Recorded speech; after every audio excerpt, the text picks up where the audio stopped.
Hi friends, welcome back to Shruti Vennela channel. మనం చెప్పుకుంటున్నాము ధ్యేయం కథ 29వ భాగం. రాసిన వారు ఎండమూరి వీరేంద్రనాథ్ గారు. బిఫోర్ వీడియోలో వరోధిని వాళ్ళ ఫ్రెండ్ పెళ్ళికి రెడీ అవుతుంది వరకే చెప్పుకున్నాము. ఇక ఈరోజు వీడియోలోకి వెళదాము. నిజానికి ఆ అమ్మాయికి వరోధినికి పెద్ద స్నేహం ఏమీ లేదు. వరోధిని క్లోజ్ ఫ్రెండ్కి ఆమె ఒకప్పుడు హాస్టల్లో రూమ్మేట్. ఆ అమ్మాయికి ఇన్విటేషన్ ఇస్తూ ప్రక్కన వరోధిని ఉండటంతో వరోధినికి కూడా ఇచ్చింది. వరోధిని ఇలాంటి అవకాశాన్ని వదులుకోదలుచుకోలేదు. ఆమె గ్రాండ్గా వెళ్ళకపోతే బాగోదు. రుక్మిణి లోపలికి వెళ్ళి రాళ్ళగాజులు చంద్రహారం తెచ్చిచ్చి వేసుకోమంది. మరో అరగంట సేపు తయారయ్యి ఆ అమ్మాయి హోటల్కి బయలుదేరింది. రిసెప్షన్ హాల్లో చాలామంది మగవాళ్ళ దృష్టి తనపై పదే పదే మళ్ళటం గమనించి చిన్నగా నవ్వుకుంది. వరోధిని అందమైన అమ్మాయే, కానీ ఆమెది అసాధారణమైన అందం కాదు. ముదురు ఎరుపు రంగు, జరి నిండిన బెనారస్ పట్టుచారి, ఒంటి నిండా నగలు, ఇవన్నీ ధరించడం వల్ల కొట్టొచ్చినట్లు కనపడటం ఒక కారణం. పెళ్ళి రిసెప్షన్లో ఒక వ్యక్తి ఆమెను బాగా ఆకర్షించాడు. 6 అడుగులెత్తు, ఖరీదైన సూట్లో ప్రత్యేకంగా కనిపిస్తున్నాడు. అతని వైపు ఒకసారి చూసి చూపు తిప్పుకుంది.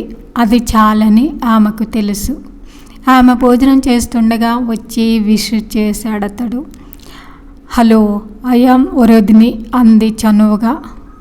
I'm Prabhat Kumar, you looking very pretty అన్నాడతను. థ్యాంక్స్, మీ గురించి కూడా చెప్పమంటారా? షూర్ అన్నాడు. ఆమె దూరంగా నిలబడ్డ సినీ నటుల్ని, వాళ్ళ చుట్టూ మూగిన జనాన్ని చూపిస్తూ, ఒకవేళ మీరు ఆ ఫీల్డ్లో ఉంటే ఆ జనం వాళ్ళందరినీ వదిలి మీ ఒక్కరే దగ్గరే ఉండేవారు, ముఖ్యంగా అందమైన అమ్మాయిలంతా అంది. ఓ థ్యాంక్స్ ఫర్ ద కాంప్లిమెంట్. నేను అని ఏదో చెప్పబోతుండగా ఆగండి, నేను చెప్తాను. మీరు Prabhat Kumar, IAS, technical corporation managing director, I correct అంది. ఎస్, కానీ నా గురించి అంతలోనే సమాచారం సేకరించారన్నమాట అన్నాడు. ఈ సమాచారం ఇప్పుడు సేకరించింది కాదు, మిమ్మల్ని చూడగానే ఎక్కడో చూసినట్టుంది అనుకున్నాను. అంతలోనే గుర్తుకొచ్చింది. ఈ మధ్య మీ కొత్త ఫ్యాక్టరీ ప్రారంభోత్సవం చేయడానికి ప్రధానమంత్రి వచ్చారు. అప్పుడు టీవీ కవరేజీలో, ఆ తర్వాత పేపర్లో మిమ్మల్ని చూశాను అంది. అతడు ఆమె వైపు మెచ్చుకోలుగా చూశాడు. అంతలోనే ఎవరో వచ్చి పిలవడంతో మిమ్మల్ని మళ్ళీ కలవాలి అన్నాడు అతను మెల్లగా. ఆ మాటలు అర్థం తెలియని పసిపిల్లలా కాదు ఆమె ఇప్పుడు. తప్పకుండా, ఎప్పుడో ఎక్కడో ఇలాగే అంది నవ్వుతూ. ఆమె ఇల్లు చేరేసరికి రాత్రి 11 అయ్యింది. అంత రాత్రి వేళ ఆమె చేసిన మొదటి పని 15 రోజుల నాటి న్యూస్ పేపర్లన్నీ వెతకడం. ఆమెకు కావాల్సిన అడ్వర్టైజ్మెంట్ త్వరగానే దొరికింది. టెక్నికల్ కార్పొరేషన్లో కొన్ని ఉద్యోగాల కోసం ఇచ్చిన ప్రకటన, అది అప్లై చేయడానికి ఆఖరి రోజు. మర్నాడే వరోధిని అప్పటికప్పుడు తెల్ల కాగితం తీసుకొని అప్లికేషన్ రాసి సిద్ధం చేసింది.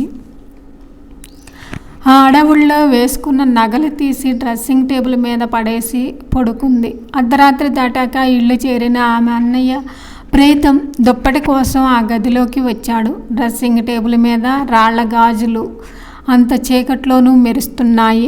అతడు చప్పుడు చేయకుండా వచ్చి అవి తీసుకొని జేబులో వేసుకున్నాడు.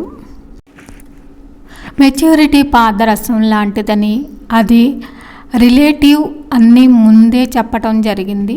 అనుభవం మనిషికి మెచ్యూరిటీ ఇస్తే, కనీసం మెచ్యూరిటీ వచ్చిందన్న భ్రమకు లోను చేస్తే, ఆనందం మనిషిని మత్తులోకి దింపుతుంది. సదా ఆనందం అనుభవించేవాడు జీవితంలో విజయం సాధించలేడు. విజయం సాధించాలంటే నిరంతరం ఘర్షణ ఉండాలి, ఒక ధ్యేయం ఉండాలి. ఆ ధ్యేయం వైపు సాగిపోవాలన్న కృషి, దీక్ష ఉండాలి. కష్టపడాలి. కష్టము, ఆనందము సౌతులు రెండింటిని సమానంగా చూసుకోగలిగితే మంచిదే. ఒకదాని వైపు లొంగిపోతే ఇక ఆ మనిషికి విషయం లభించదు. అందుకే ఈ ప్రపంచంలో చాలామంది ఆనందాన్ని ఆస్వాదిస్తూ అదే జీవితం అనుకుని సుఖ సంతోషాల్లో మునిగిపోతారు. కొందరు నిరంతరం విచారంలో ఉండి కష్టాల్లో నుంచి బయటపడలేమనుకుంటారు.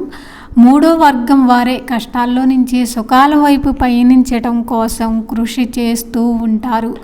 ధాత్రి మొదటి వర్గానికి చెందిన అమ్మాయి.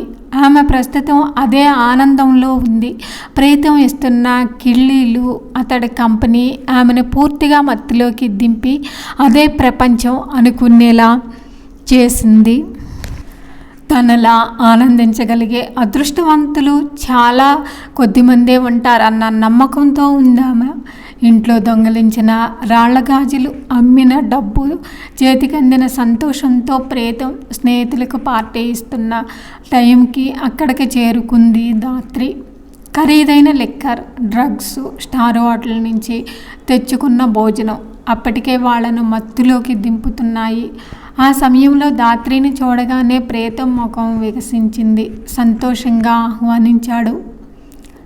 నాకు అర్జెంటుగా 200 రూపాయలు కావాలి ప్రేతం, అందుకే వచ్చాను అంది ధాత్రి. దానికంత కంగారెందుకు, ఇస్తాను, ముందు వచ్చి భోజనం చెయ్యి అన్నాడు. ఆమె లోపలికి రాగానే ప్రేతం సైగా గ్రహించిన స్నేహితులు బయటికి వెళ్ళిపోయారు.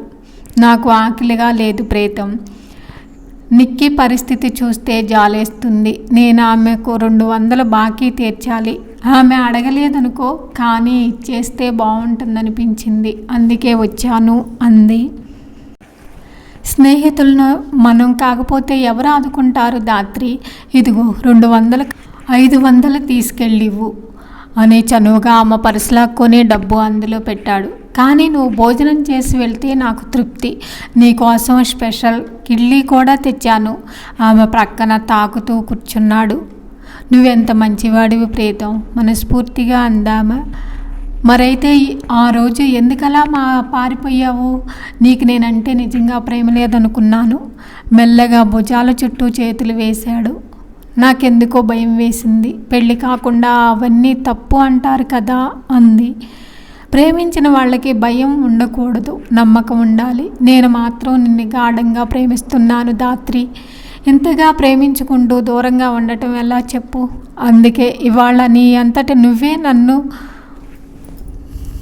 ధాత్రి సిగ్గుపడింది. పోనీ ఈ కిళ్ళి అందుకో అన్నాడు. ఆమె తలెత్తి చూస్తే అతడి పెదవుల మధ్య ఉంది కిళ్ళి. అతడి ఉద్దేశవంతమైన ఆమె విడిపించుకోవడానికి ప్రయత్నించింది, కానీ ఆమె శక్తి చాలేదు. ఆమె మరోసారి శక్తినంతా కూడగట్టుకొని బలంగా అతడిని నెట్టేసి నిలబడింది. 2 చేతులు జోడించి, వద్దు ప్రేతం, నాకు ఇదంతా ఇష్టం లేదు. పెళ్ళయ్యాక నువ్వేం చేయమన్నా చేస్తాను ప్లీజ్ అంది. డ్రగ్స్ ప్రభావంలో ఉన్న ప్రేతం పశువులా మారిపోయాడు. గదిలో నుంచి బయటికి వచ్చాక ఎటు వెళ్ళాలో కూడా తోచలేదు. ఆత్మహత్య చేసుకోవాలనిపించింది. దానికి మార్గం కూడా తోచలేదు. ఆత్మహత్య చేసుకోవాలనిపించింది. ఉరివేసుకోవటం ఉత్తమం అనిపించింది. ఏదో ట్రాన్స్లో ఉన్నట్లు ఇంటికి వచ్చి పడింది.